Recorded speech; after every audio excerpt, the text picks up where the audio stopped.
It's a strange way to begin a sermon, but I'm going to begin with an apology.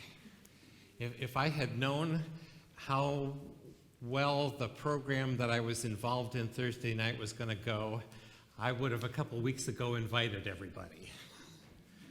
But I wasn't really sure going in just how it was going to go, so I was kind of hedging my bets that if it didn't go well, I wouldn't be embarrassed. But if this particular event happens again, I will be far more intentional about inviting you all and anybody else I know. So what on earth am I talking about? A few years ago, shortly before COVID, through a friend of a friend, I got hooked up with a guy by the name of Andy Caruso. He's a pretty accomplished accordion player, regularly tours Europe, especially Italy, and writes music every so often. And he had learned through my friend Kevin Dewey at Henry Ford College that I write lyrics. Now, all the lyrics I've ever written up to this point were all church lyrics, right? You know, I write hymns and great Thanksgiving responses. So here he was asking me to dabble in some secular lyrics. There was kind of a swing, big band kind of song, and there was a bit of a rumba song, and it was a good challenge, and it was kind of cool, and I kind of liked the words. I think I did all right. And so I did one for him. He sent me the music and the title, which was, kind of all that I had to go from, which was fine. And so that first one was "Are You Ready?" And then he liked that one so much, and there was somebody that he had sing it on tour with him in Italy. He sent me another one.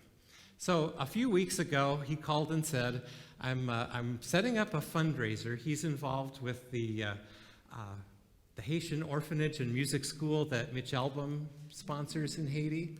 So I'm doing a fundraiser for that at Cantoro's in Plymouth, kind of 6 Mile and Haggerty. Would you be willing to come and sing the 2 songs that you wrote the words for? I'd never sung with a live band before or done big band or swing stuff, but I said, sure, why not?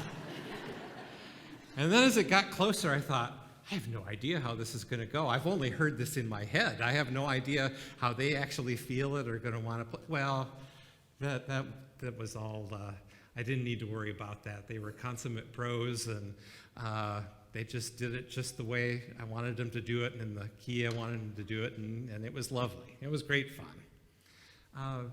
It was a privilege to do that.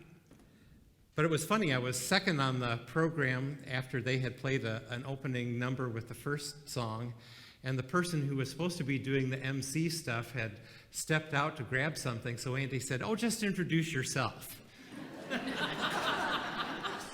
Okay. Like, why do they care who I am? The only reason I'm here is because I wrote these lyrics. So I said, it was my privilege to work with Andy, who wrote these wonderful songs, to write words for them. And it's a real privilege for me to be here and sing them for you tonight. And even though I didn't write the music, just being involved with it makes it almost feels a little bit like mine, even though I know it really isn't. And there's something to that. I feel some ownership of the songs, even though he wrote all the music. Mark Newland, another friend of mine who every once in a while I talk about in here and to other folks, there was a stretch of time he and I went to Wayne State together where we did a whole tandem of anthems together. I was just like cranking out lyrics and he was cranking out songs. And it sort of, we each felt, even though we had only done one part, I sort of felt like because his music was inspired by my words, like part of the music was mine, even though it was totally his. And he felt like the same way that because he had tailored his music to fit those words, that the words were partially his too, and it just kind of felt like this great collaboration. Mark is my official Catholic connection. Back early on when I was in Detroit and he was organist choir director at St. Robert's, and I wasn't nearly as, it worked out that I could do it. I would actually fill in for him occasionally playing morning mass at St. Robert's if he was gone. I could just run over and do that. And so through Mark, I have always been an honorary Catholic. And the last few years, there have been some of his friends who have had me write things that we probably wouldn't sing about St. Thomas in here, at least all the hagiography that goes with that. And then this last year, he was involved with a St. Cecilia sing. St. Cecilia is kind of the patron saint of music. And he sent me the words for the hymn that they were going to sing, and he said, it hits all the major points, but it kind of stinks. Would you fix it? So I wrote a whole new set of words for the St. Cecilia hymn that they sang last Sunday, and that was great fun. It sort of went like that. St. Cecilia, yeah. And in any event, if the Catholics are right and God likes them best, maybe I'll have an in.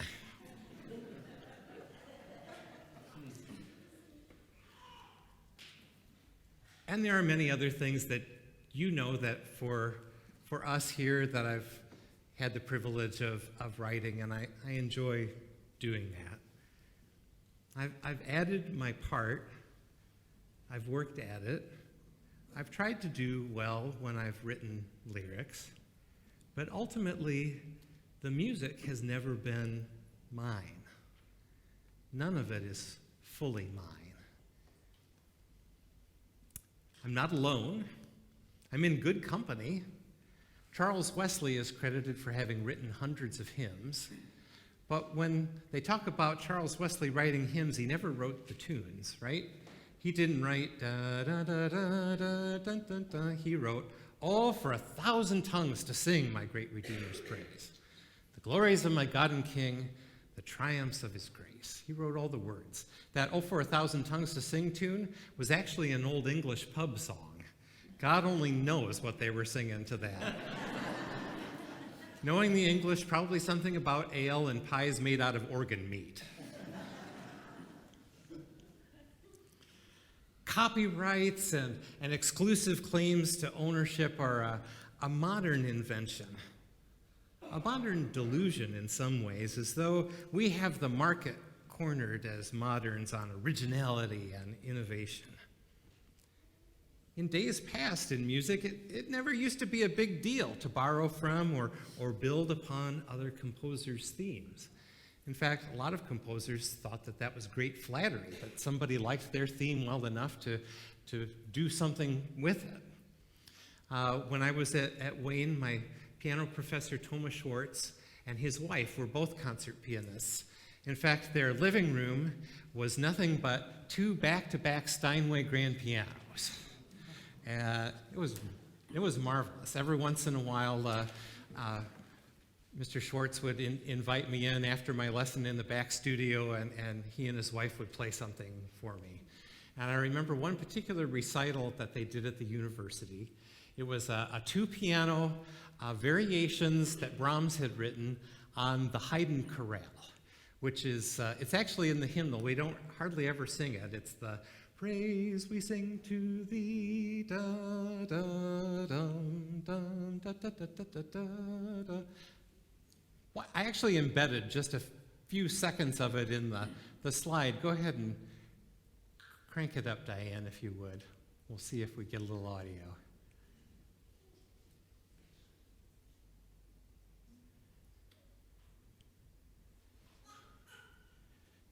Is the back chord thing doing its weird thing again? Got to test the tech before Christmas. All right, well, just trust me. It's cool.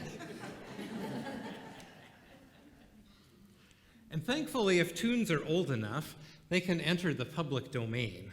Sort of like the piano duet that Janice and I did this morning that has the "Now Thank We All Our God." And what was the other tune that was part of that? "Sheep May Safely Graze," the Bach. All right, cool. As the teacher in Ecclesiastes says, there is nothing new under the sun. Yeah, most of you have heard that before. The full context is what has been is what will be, and what has been done is what will be done. There is nothing new under the sun. Is there a thing of which it is said, 'See, this is new'? It has already been in the ages before us. We are the crazy moderns who have to make everything new and improved, when it's really just variations on the same old stuff. I've had a fun week, because not only did I get to sing Thursday night, but then I had access to free tickets through another friend to the Detroit Opera House on Friday to hear the performance of Faust. The opera Faust is based on Goethe's epic poem from the 19th century, and it is an epic poem. I got there early enough that I could join they do a little opera talk before the program where people come out and tell you little things about the plot and the production, and that was very cool. And one of the gentlemen said, yes, if we were just to sit down and start reading Goethe's poem from beginning to end, it would take 23 hours. It's a long song. But the origins of the story go all the way back to an actual historical figure in the 15th century, like 1480 and forward. And the themes of Goethe's poem and then Gounod's opera may well go all the way back to a similar story in the 6th century. That's kind of old. And permutations, of course, of the whole making a deal with the devil theme, which is what Faust is largely about, are in all sorts of stories. You all might remember the short story by Stephen Vincent Benet, The Devil and Daniel Webster. And you probably all remember Charlie Daniels, right? The devil went down to? You know. So as a result, we might well ask ourselves, so what is truly ours? What is truly mine? Many of you all can claim ownership, perhaps, of your own homes, while for others, maybe the bank owns it for you. Others may be renting, or like myself, well, nobody else like myself, but I'm living in a parsonage. I won't buy a home until I'm in my 60s. That'll be an interesting experience, asking my kids, what do I do?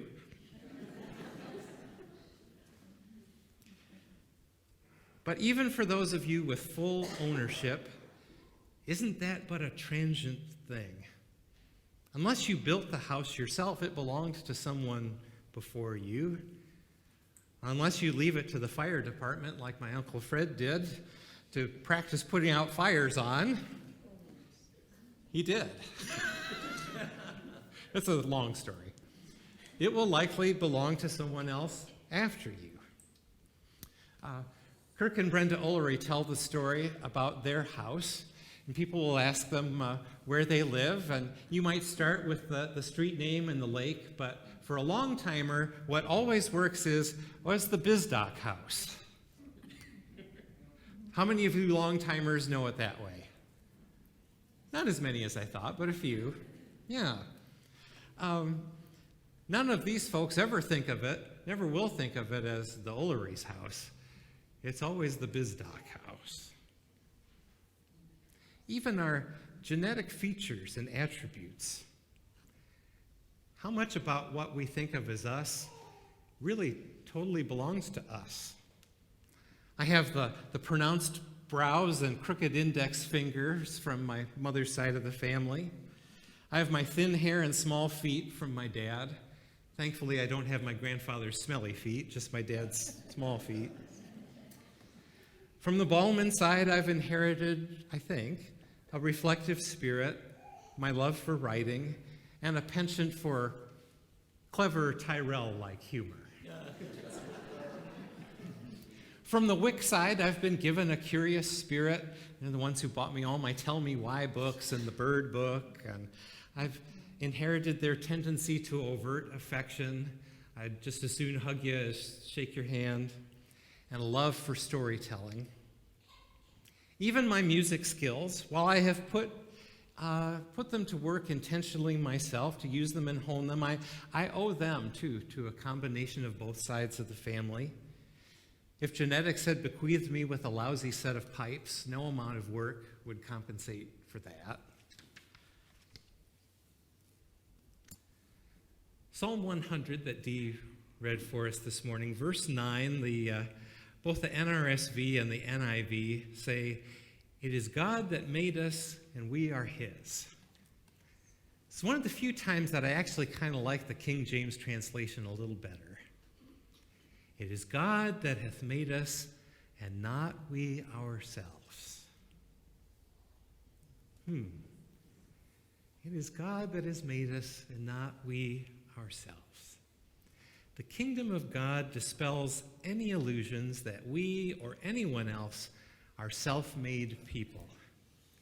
We are all God-created and neighbor-transformed. Yes, we do our part. We put in the work, hopefully, and we write our own lyrics. But the songs that we sing are all God-written songs. Well, on the one hand, this is a humbling realization and a reminder, like Paul said, not to think more highly of ourselves than we ought to think. It is also a testimony to just how much we have to be grateful for. Our many God-given blessings, the love and formation of other people, and the opportunity to be formative in the lives of others ourselves. That's a great gift too, isn't it? To be able to give of who and what we are to help other people to be blessed and transformed. At Thanksgiving, we often take the opportunity to be thankful for the things we have received, and that's all well and good. But how often do we express gratitude for the ways in which we can give of ourselves and to make a difference?